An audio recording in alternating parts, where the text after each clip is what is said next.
to my channel. If you're new here, my name is Mrs. Chidima Ego. On this channel, we talk about God, marriage, motherhood, life in general. So you're welcome.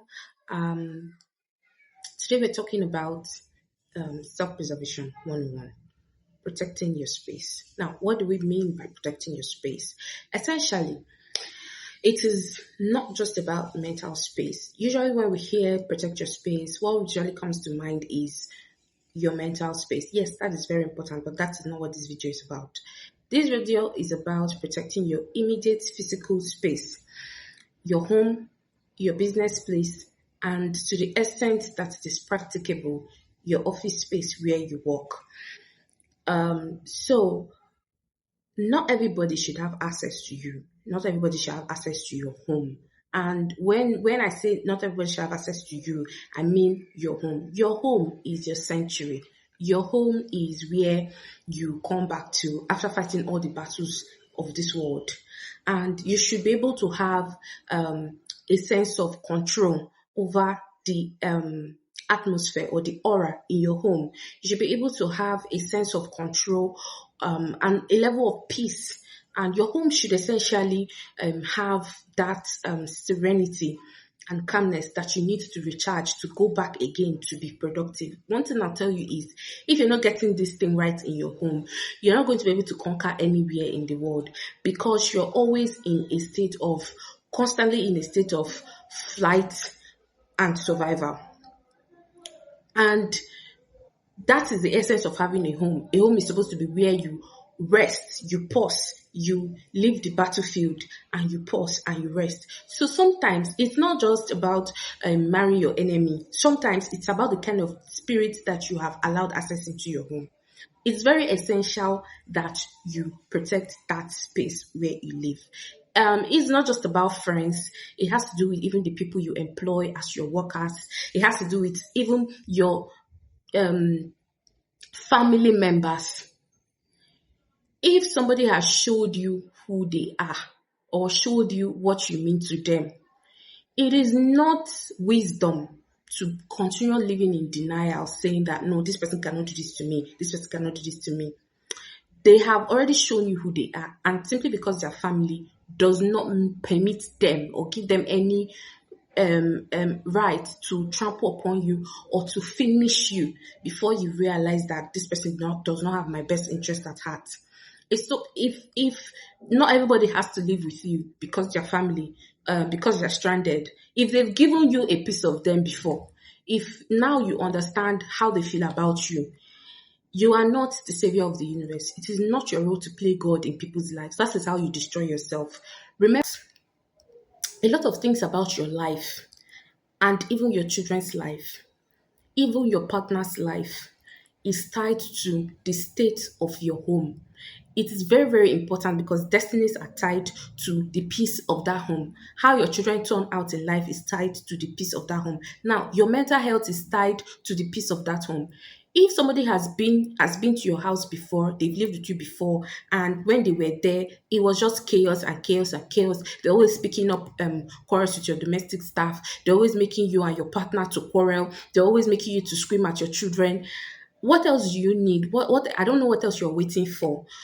I don't know if you're waiting for Prophet Elijah to resurrect, or you're waiting for, I don't know what you're waiting for to appear to you to tell you that such people have no business in your house. It doesn't matter if they are the second you. I'm not just saying that they're your family. It doesn't even matter if they reincarnated or they are the extension of you. They have no business being in your house because they've showed you who they are and what you mean to them. Secondly, the kind of people that work for you, very, very essential. As Christians, as Christian women, especially because a lot of times in Africa, selection of a maid is usually the responsibility of the wife. As Christian women and as spiritual women, we know that it is prudent to always, first of all, seek the face of God before you bring anybody into your house. Long before they come, you need to pray and you need to ask God if you should be employing this person, because people walk around with a lot of things, especially somebody who is going to live with you, eat from the same pot with you, have access to your children. You should be very careful, the kind of people that you bring into your home. What I'm trying to say is, again, what is your criteria for employing people, right? Is it because they look desperate? Is it because you want to feed them? Remember that you're not running a charity organization there. It is not the place to gamble or do and play gamble with. Like I've mentioned earlier, a lot of things depends on the state of your home, the future of your children, your future, the future of your marriage depends on the state of your home. This is why you should be careful. As a young married woman, you have no business bringing in a woman who has been divorced before, who left her husband, who ran away from her husband. I don't care what the story was, but you have no business bringing them in. Because a lot of times these people walk around with that spirit of chaos. They walk around with that spirit of divorce. It is not about being judgmental. It is not about being wicked. It is called self-preservation. Unless you do not mind ending up like such people.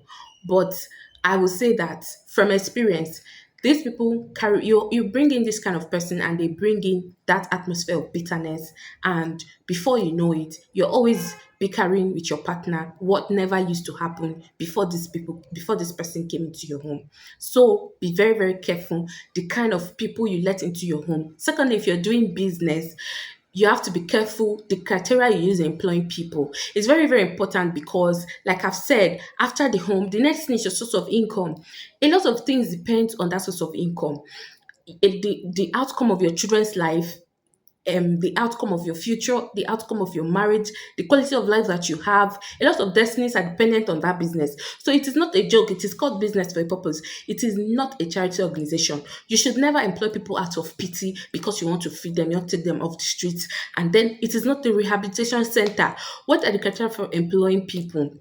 There are people that all their history before coming to you has been that they stole where they were, the business where they're coming from folded, and then I don't know if you think you're the messiah, and then you employ this person. I think that your own case will be different. I do not know, but people walk around with, and there's a reason. I always say that there's a reason why people's lives are the way it is. All right, and you are not a fixer. You are not God. If it was possible for them to be fixed, God would have done that before they met you, and they will not probably be coming to you as a domestic staff. There's a reason why some people at a certain age. I mean, let